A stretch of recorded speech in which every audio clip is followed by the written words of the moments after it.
Frères et sœurs, en ce 4e dimanche de Pâques, l'Église nous invite à prier d'une manière particulière pour les vocations sacerdotales.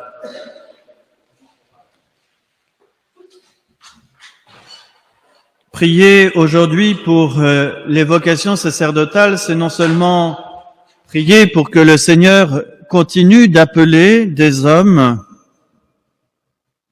qui vont être des serviteurs,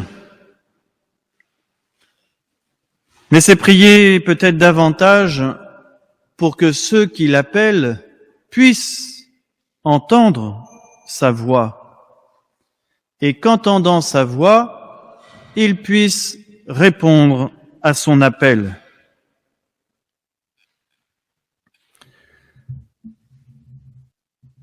Bien souvent, nous avons peur dans notre prière de nous en remettre tout entier à Dieu. Et c'est peut-être encore plus vrai pour une vocation. Mais il est indispensable, au moment de prendre un engagement de vie, de se poser cette question. Seigneur, que veux-tu que je fasse? Seigneur, quel est le bonheur auquel tu m'appelles? Car il ne faudrait pas croire que Dieu puisse appeler à autre chose qu'au bonheur. Toutes les vocations sont belles. La vie consacrée dans la vie religieuse, la vie consacrée dans le ministère sacerdotal, le mariage, toutes ces vocations sont belles. Et si Dieu appelle à l'une ou l'autre de ces vocations, cela ne veut pas dire que nous ne serions pas bons pour les autres. Certainement pas. Dieu nous appelle tous au bonheur, mais ce bonheur se décline selon des axes différents, des vocations particulières qui sont complémentaires. Toutes ces vocations sont importantes et il ne faut pas en éluder une seule. Jésus nous parle dans l'Évangile d'un enclos, l'enclos des brebis. Pour entrer dans cet enclos, il nous faut passer par une porte. Et cette porte, c'est le Christ.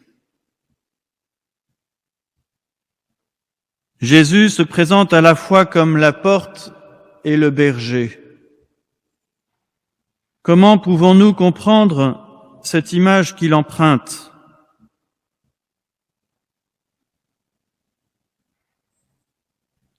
Le berger, c'est celui qui conduit ses brebis, et comme il le dit, les brebis le suivent parce qu'elles connaissent sa voix.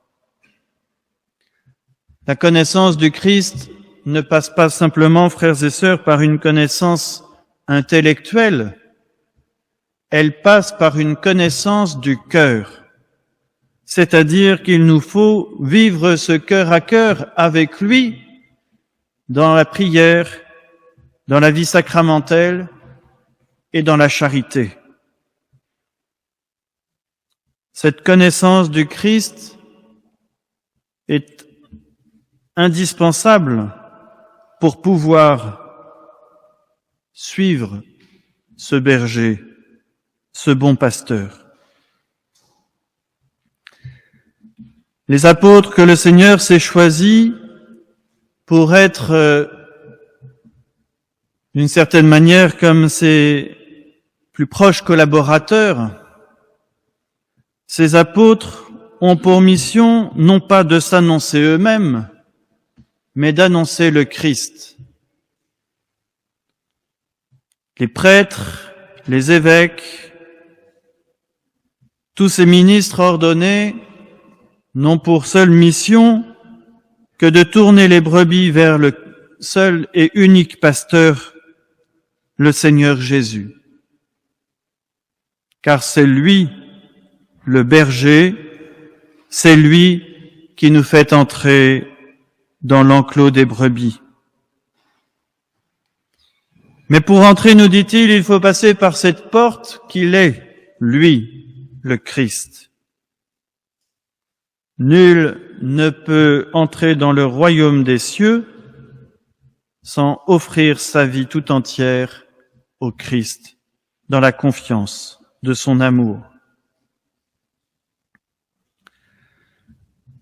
Les jeunes de la communauté catholique haïtienne de Paris qui sont partis en pèlerinage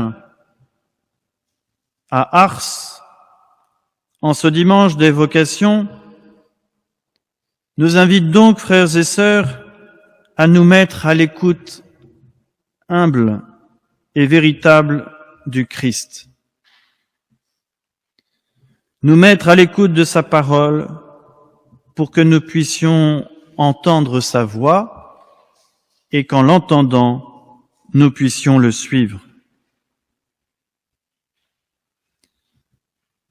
C'est certainement un signe prophétique qui nous est donné à travers ce pèlerinage à Ars, vécu par plusieurs jeunes de votre communauté. Mais c'est une invitation qui nous est faite pour que dans nos familles respectives, nous puissions permettre à ces jeunes d'entendre la voix du Christ. Comment les aider à écouter le Seigneur qui leur parle alors qu'ils sont assaillis par tant de choses, des écrans, des écouteurs et tant d'autres éléments de la vie quotidienne qui les empêchent d'entrer dans le silence du cœur pour se mettre à l'écoute de la parole de Dieu. Nous avons certainement, frères et sœurs, dans nos familles respectives, à grandir dans cette attitude de l'écoute. C'est bien là le premier commandement que Dieu donne à son peuple Israël. Écoute, Israël. Écoute. Nous mettre à l'écoute humble et confiante de Dieu qui nous aime. Nous avons donc, frères et sœurs, certainement à renouveler notre capacité à nous mettre à l'écoute de la parole de Dieu pour que nous puissions, avec la Vierge Marie, non seulement l'écouter, mais la méditer jour et nuit dans notre cœur.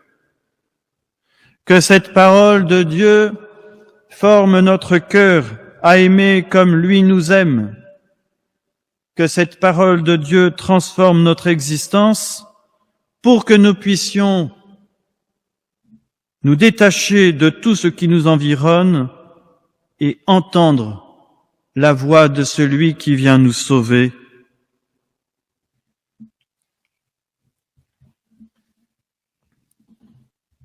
Les brebis suivent le berger car elles connaissent sa voix. Elles le suivent parce qu'elles l'aiment. Elles le suivent parce qu'elles se savent intimement aimées de Dieu. Ainsi, frères et sœurs, comme nous l'avons chanté avec le psaume 22, le Seigneur est mon berger, rien ne saurait me manquer. En méditant cette parole, nous pouvons reconnaître les merveilles de Dieu, tout ce qu'il fait pour nous, la manière dont il nous comble, à tel point que rien ne nous manque. Il nous faut certainement, frères et sœurs, apprendre à nous détacher des biens matériels pour nous attacher au seul bien qui demeure, l'amour de Dieu et du prochain. Tu prépares la table pour moi, dit le psalmiste. Devant mes ennemis, tu répands le parfum sur ma tête, ma coupe est débordante. Grâce et bonheur m'accompagnent tous les jours de ma vie. J'habiterai la maison du Seigneur pour la durée de mes jours. Prions, frères et sœurs, pour que le Seigneur ouvre nos cœurs à sa parole et qu'à l'image des 2 disciples d'Emmaüs dont nous avons entendu le récit dimanche dernier, nous puissions reconnaître combien notre cœur est brûlant, non pas aujourd'hui, mais déjà hier lorsqu'il nous parlait sur la route et qu'il nous ouvrait à l'intelligence des Écritures.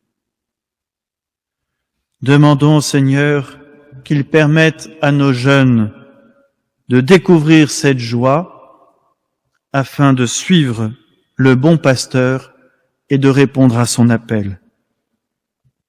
Nous le savons, l'Église, le monde a un besoin cruel, criant de prêtres. Le monde a besoin de ces hommes qui consacrent leur vie au Christ pour les aider à se tourner vers celui qui est la vérité, le chemin et la vie. Demandons, frères et sœurs, au Seigneur la grâce de nous aider les uns les autres à ouvrir notre cœur au Christ. Ouvrons-lui les portes de notre cœur afin qu'il y entre et qu'il apporte en nos vies la paix et la joie, la consolation et l'espérance. Amen.